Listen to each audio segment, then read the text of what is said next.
Good morning, beautiful souls. Happy New Year. This morning in the Beautiful Souls community, we had a wonderful meditation on the celebration of impermanence. And I want to ask you the same question I asked them this morning. What was the most profound change you experienced this year, and what made it so meaningful for you? What was the most profound change you experienced this year, and what made it so meaningful for you? Filed for a divorce so I could become my authentic self. Wow, it's a big change. Setting boundaries through the Ho'oponopono prayer. I actually learned how to forgive. It's a powerful practice. Found knowledge and strength to walk away from things no longer serving me. So many beautiful changes. I think for me it was starting the Beautiful Souls community. It's an idea I've had, since 2011. And we started it January of 23 this year. And, surrendering, taking the risk, as someone said, of starting something. And allowing life to co-create with you. And witnessing how those who joined have been impacted and their lives have changed. And my life has changed. As we hold each other in meditation every day. We finished meditation number 314. We meditated almost every day this past year together. And so many beautiful shifts in awareness and the way that we perceive life. And what's been on my mind lately, because I know this is a time where we're setting new goals for the year, which is really beautiful. But what resonates more deeply is setting new goals for the moment, being present to each moment. And so we were tapping into the idea of impermanence. The fact that change is guaranteed. So in the medium of time, impermanence is always true. Things will always change. And in the medium of space, non-self is always true. Right? When we look outward, we have this illusion of non-self. But as you look more deeply, you recognize that there is nothing, literally nothing that can exist without something else. Nothing exists independently. And so, as I was thinking about the profound changes that have occurred in my life, or the ones that are occurring in your lives, it's beautiful to celebrate how we shift and change each other, whether we realize it or not, and all the ways we do so. I want to share a bit of something I was reading on impermanence this morning from the Pocket Thich Nhat Hanh. It's a really interesting text, or just a beautiful recalibration, rather. And it reads, "What makes us suffer is wanting things to be permanent when they are not. We need to learn to appreciate the value of impermanence. If we are in good health and are aware of impermanence, we will take good care of ourselves. When we know that the person we love is impermanent, we will cherish our beloved all the more. Impermanence teaches us to respect and value every moment and all the precious things around us and inside of us. When we practice mindfulness of impermanence, we become fresher and more loving. Looking deeply can become a way of life. We can practice conscious breathing to help us be in touch with things and to look deeply at their impermanent nature. This practice will keep us from complaining that everything is impermanent and therefore not worth living for. Impermanence is what makes transformation possible. We should learn to say, long live impermanence. Thanks to impermanence, we can change suffering into joy." And that's what I want to share this morning, this idea, this one line. Impermanence is what makes transformation possible. Impermanence is what makes transformation possible. It is the medium of life. The things are always in flux. And the illusion of life is that things are not changing, that things stay the same. And during our meditation, we were focusing on the breath and noticing the uniqueness of each breath. How each particle of air you are breathing is new, and how it's impacting you in a new way. How it's becoming a part of your body in the form of energy. How it's connected to your thoughts in that moment. The other processes in your body. And trying to tune in to see if you can feel the uniqueness of today. The uniqueness of this moment. The uniqueness of this time on this timeline. And when you tap into that, you tap into a bit of liberation, a bit of freedom. You break free of the illusion of fear, false evidence appearing real, thinking that this old pattern, this old thing will always be with you. This person or this particle of life will never change. When in reality, all that's needed for you to reconnect to joy, to touch reality, to touch freedom, is reconnecting to impermanence, the present moment. Because in that moment, the transformation in your awareness in your mind is the letting go, the easing of that clinging to these old ideas.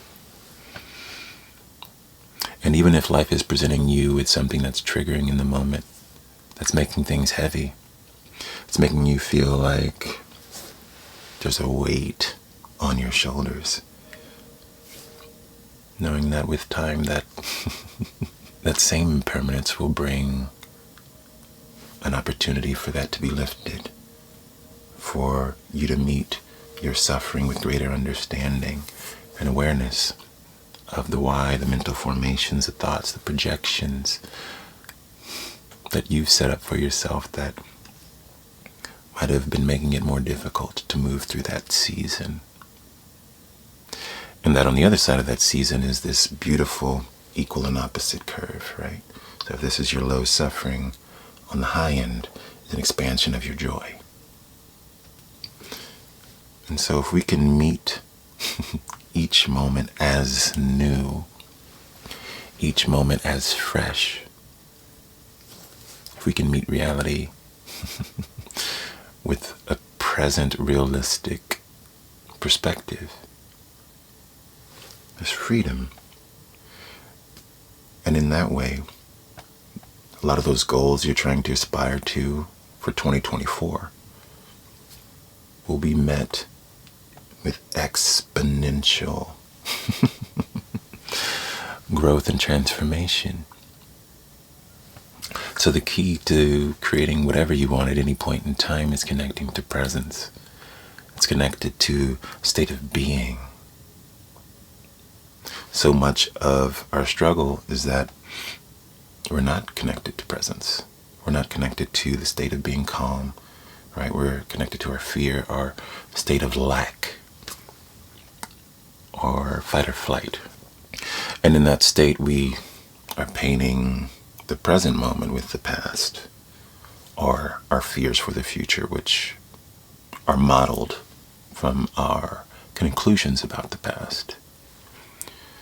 And so we pile on. And then we make it hard and we struggle.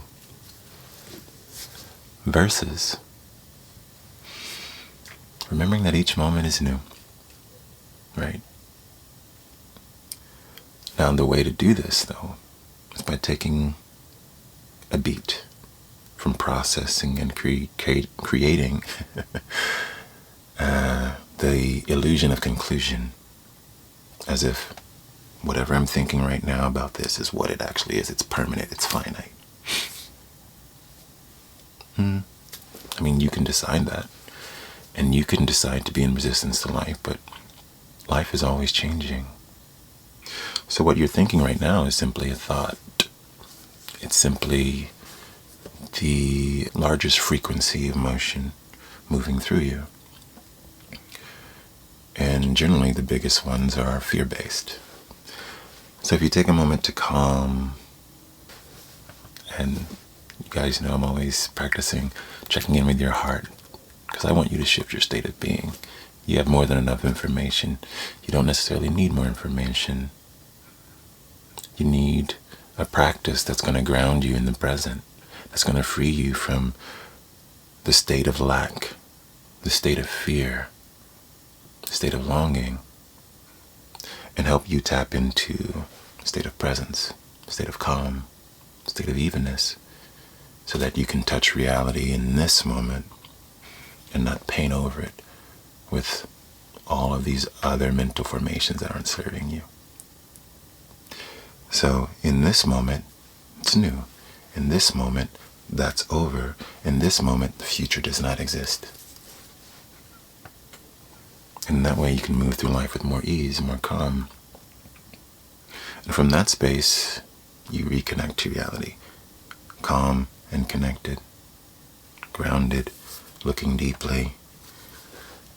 There's a bit of freedom. And when you embody freedom,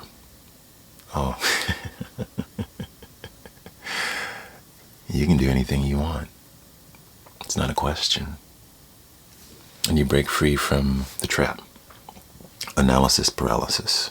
Your fear creates this complex mental analogy that says, I have to be perfect in all act. I have to know every bit and parcel before I move. And you're trying to bypass the way reality functions. You have to allow yourself to be a beginner. You have to allow yourself to be in the unknown and wrestle through the process of experience and gathering knowledge through that experience to actually become an expert, right? You have to live. So, in this space, whatever you're calling in this season for 2024, whatever your goals are, I hope that you will also add a practice of mindfulness, a practice of something that helps anchor you in this moment, in this day, in the newness, in the freshness of life, so that it's easier to create.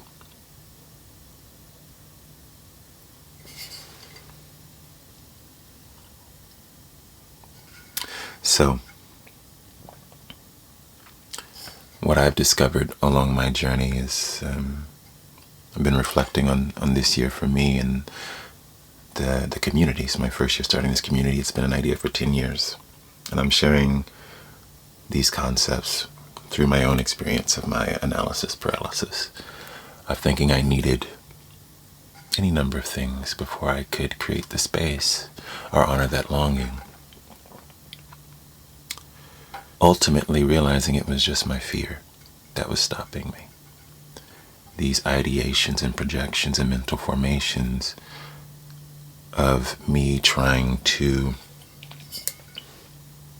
escape reality, escape the actual work of showing up daily to expand and grow and learn how to facilitate a space, or to share space, or to just be vulnerable, essentially, right?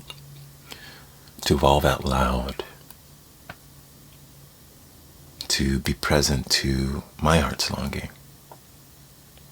Because ultimately that's all we're talking about. The way out is in, and the way forward is through. So go inward, connect, find your inner strength, find your grounding, find your practice. And then learn how to manage your emotions along the way. And that's what my advocacy for mindfulness is really all about. Wanting you to be in touch with yourself, learning how to manage your emotions and your mental processes in a way that supports what you want, that builds coherence between your mind and your heart, so that your body can get out of fight or flight and into calm courage and embodied action. If you guys have any questions this morning, can hang out for a little while and chit chat. As you're asking your questions, I want to let you know that January 8th will be the start of Calm and Connected, which is a 30-day meditation journey. Each evening at 7:30 Central Time, I'll be hosting a live meditation via Zoom, private link for those who sign up. And we'll be diving into a number of practices, helping you to calm and reconnect to yourself in a way that's fresh, that's new, that helps you to embody inner peace and authentic power. So if any of that resonates, you can check out more information at my website, asoulcalledjoel.com. Let's see what questions are coming through. Most powerful practice in your life besides heart question? Oh, well, that's the most powerful one.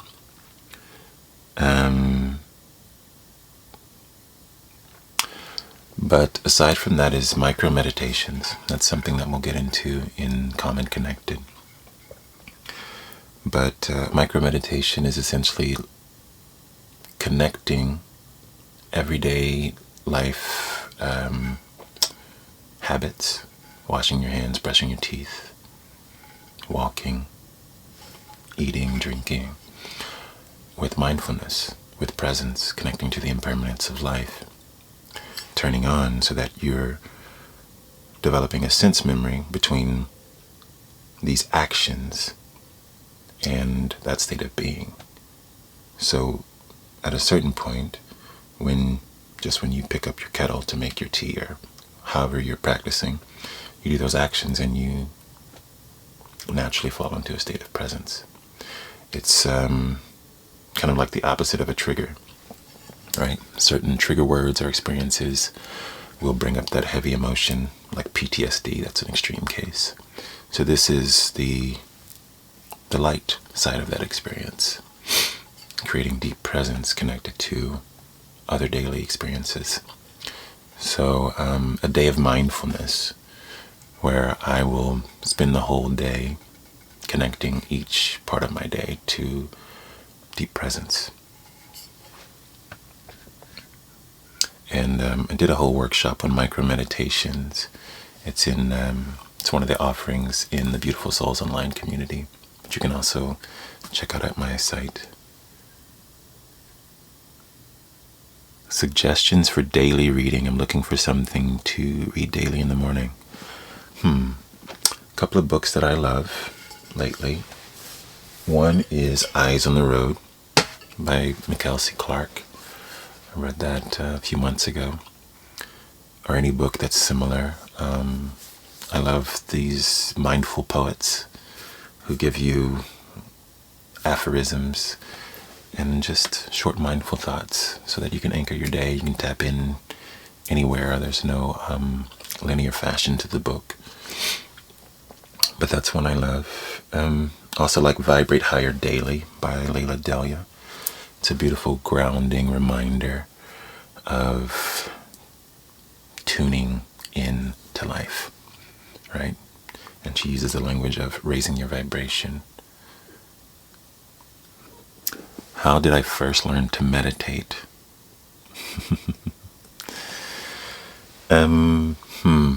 Actually, I was sharing my first meditation story with the group yesterday, or a few days ago, because I was taking them on the same journey I went on during my first meditation through the teaching of the 3 doors of liberation.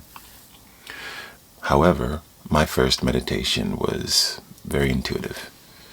I had no formal teaching. I was like 24 years old, and people were just talking about meditation. I'd never experienced it before.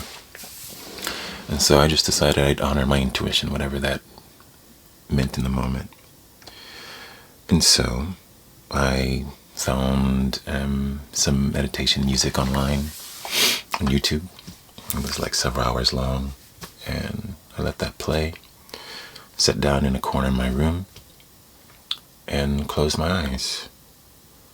And what came to me intuitively in that moment was simply I would focus on whatever my next thought was on my in-breath, and on my out-breath I would visualize it dissolving and leaving my awareness. And so I did that for every thought that came to mind, whether it was deep thoughts about my life or about the burger I ate or wanted to eat later that day, and everything in between, until there was nothing left. I was clear. And after that, I was taken on this beautiful, lucid visualization journey. And I'll give you the shorter version, but essentially I felt like I was riding on a wave, like from the sun down to the earth, on a ray of sunlight. And I felt myself existing as several rays of sunlight that were being received as energy by plants, people, animals, the earth. Some were being reflected back off of the water. And then I went on this whole interconnected journey of realizing how we are one. So I saw the energy of the sunlight, or experienced rather, the energy of the sunlight becoming the plant, merging with the nutrients from the soil and the water, going through the processes in the plants, becoming oxygen, being inhaled by a human who was an artisan, who created a desk, and the desk was part of the earth, and his ideas and his memory and his training and his experiences with his family and his father, who was also a creator, and then experiencing life as the desk, and the family who sat around the desk in their meals, and had this beautiful interconnected journey of awareness and consciousness and energy. And at the end of it, I cycled back up as energy and light and love. And afterwards, I just sat there and I kept seeing this beautiful sphere of all of the colors just moving in and out. And I felt extremely light. And I finally came out of the meditation feeling super light and connected. And I was amazed. I was like, is this what people are doing when they're meditating? Is this what it's all about? Is this what's happening? And so from that point, I got curious and started learning and reading and researching and learning about the technical aspect of neuroplasticity and how it changes the mind, and cultivating breathwork practices and so many other things. But that was my first meditation. And there's so much that we don't understand about our awareness, so much we don't understand about ourselves and the subconscious mind and the ways that we move from emotion. But through that experience, it ignited something within me that set me off on this journey that led me to where I am today. What do you say to yourself when fear creeps in during the day? You know, there's a very simple way I like to approach fear. And this was something I read in, maybe it was The Miracle of Mindfulness by Thich Nhat Hanh. And it was very simple. It was just talking to your emotions. So instead of resisting and running, so many people are like, I'm going to fight fear, I'm going to fight this thing. For me, that doesn't resonate. To me, that only makes the attachment stronger when we resist.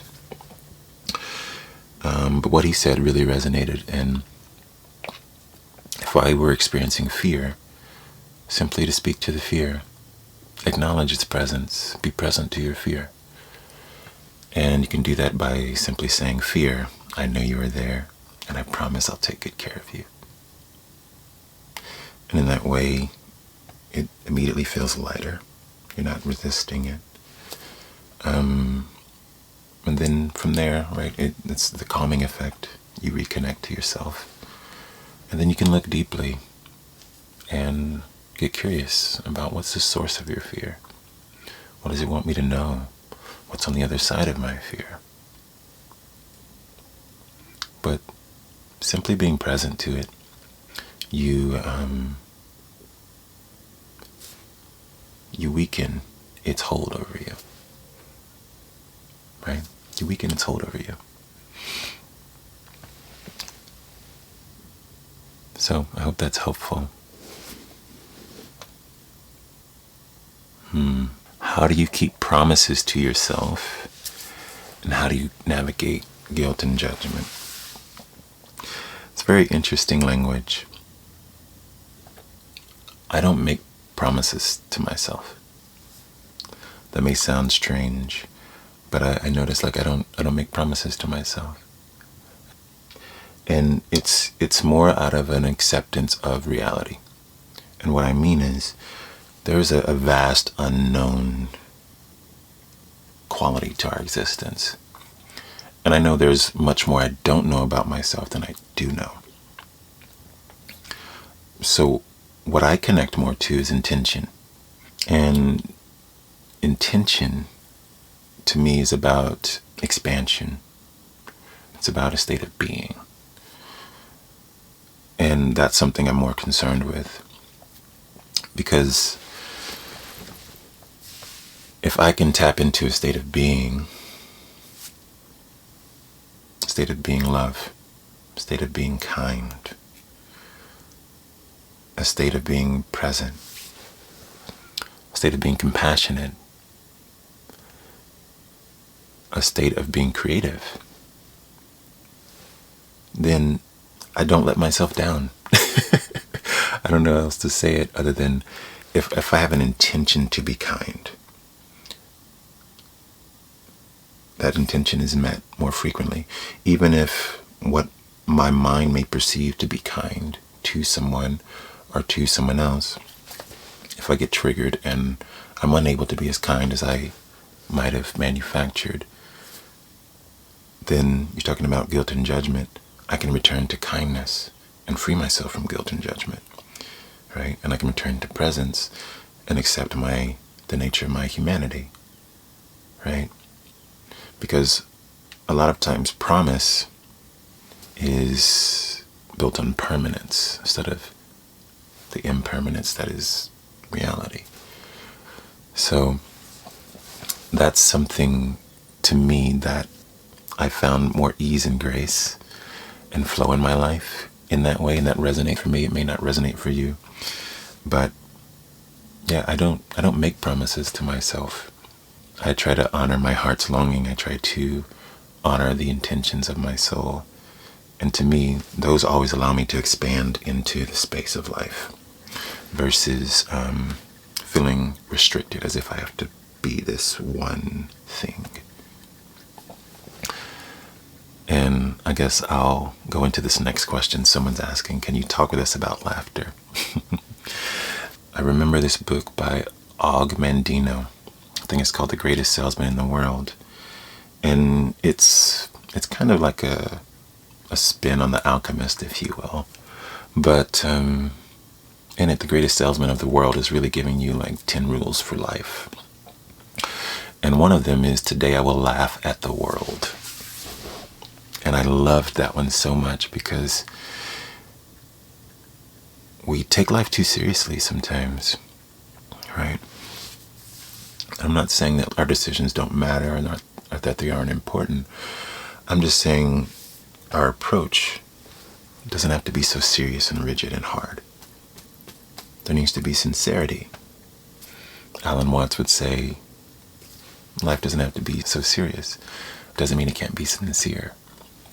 So showing up sincerely with great intention, but also knowing you're going to mess up. You're going to fall off occasionally, and that's okay.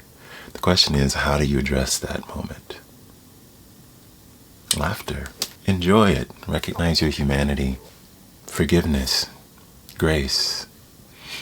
Vulnerability. Openness. Kindness. So laughter to me is connected to how I want to exist. And that light feeling I was mentioning earlier of being present to this moment. Present to the impermanent nature of things always changing. Connecting to the joy in this moment. If you can connect to the newness of each moment, you can reconnect to the adventure of life. And in that space, you connect to that pure, vibrant frequency flowing through you that ignited your very being. And that's joy. So, I think in the Bible they'd say joy, unspeakable joy. And I found that as I have deepened my practice of meditation, my joy is more consistent. And it's hard to express to others, but there's a newness that I get to access more frequently that's closer to that of a child, that I can enjoy in tandem with what I am aware of as an adult. That keeps me in constant laughter. How do you transform your sadness into anger? Presence. Life will transform it on its own. But it'll move through you with more ease if you're present to it. Not trying to change it or fight it. But to honor where you are. Similar to how I was describing addressing fear.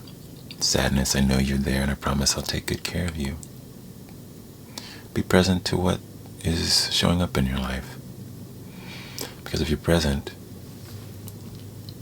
that moment will not be extended, right? Whatever's causing that sadness, whatever the underlying structure, experience, or the way that you're narrating that experience will be addressed. I often think of this anytime I experience suffering. Every time. And all suffering comes from misunderstanding. Okay? And let me caveat this, emotional suffering. Okay? Not talking about physical pain necessarily, although there is an intersection there. But sadness, anger, after the experience is ended. So, creating a space for understanding. And most of us believe that this feeling will last always. It won't. But that's what we believe, and so we run from it. But if we practice a bit of courage, vulnerability, let go of that belief, and meet it. Breathe, allow yourself to be sad, cry. Allow yourself to be angry, if you're angry. Now mind you, I'm talking about anger, the emotion. Many of us confuse reckless behavior with anger. That's behavior. Anger is an emotion. Experience the anger building up. And get curious about it. And when you're curious about it, you realize that these are all agents of change, giving you an opportunity to evolve the way you think, to create greater peace and connectedness, or greater joy, or simply to enrich your experience of life, right? Because so many of us, what's underneath this question is, I never want to experience sadness, I never want to experience anger, I never want to experience life, impermanence. All of these things are guaranteed. So simply accepting that fact makes it lighter. Letting go of these illusions of perfection makes it lighter. And when you see them as teachers or as friends, or just colors in a spectrum instead of right or wrong or dualistic, then there's more space in your mental awareness, in your mind, in your body, around these experiences of anger, sadness, whatever emotions are coming up for you. And you can reframe the story. Instead of being a victim to your life, you can be a victor. The one who experiences a new color, or texture, or perspective, and shapes it into something beautiful and majestic and empowering.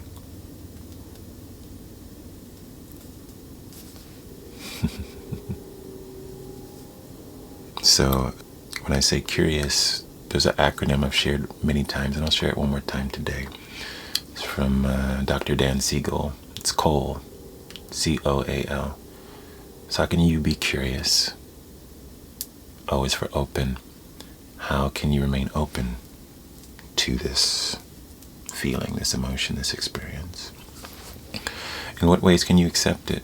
Accept your humanity, accept that this happened, accept that you feel this way. And it's okay to feel however you're feeling. And then L is for love. What is the most loving response I am available for? What's the most loving response you're available for? It's really simple. I think many of us are trying to avoid the full richness of life in our suffering. It's guaranteed. But you don't have to suffer as much as you might think if you can accept that and empower yourself through the practice of mindfulness. So I hope that was helpful, beautiful souls. Thank you all for joining me this morning. Thank you for your beautiful presence and your bright hearts. If you're interested in diving deeper into any of these practices, know that presence is practiced daily. And if you're curious about how I practice it, I hope that you'll check out Calm and Connected, which is a 30-day meditation journey. A 30-minute meditation each evening between January 8th and February 6th.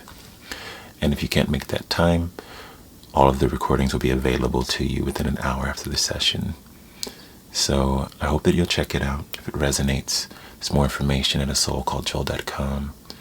And if you sign up before Monday, there's 25% off and 50% off for members of the Beautiful Souls online community. So if any of that resonates, I hope to see you there. And if not, I hope you find a practice that works for you in either case. Be well, beautiful souls. Enjoy this moment, and we'll see you soon. Much love and light. Peace.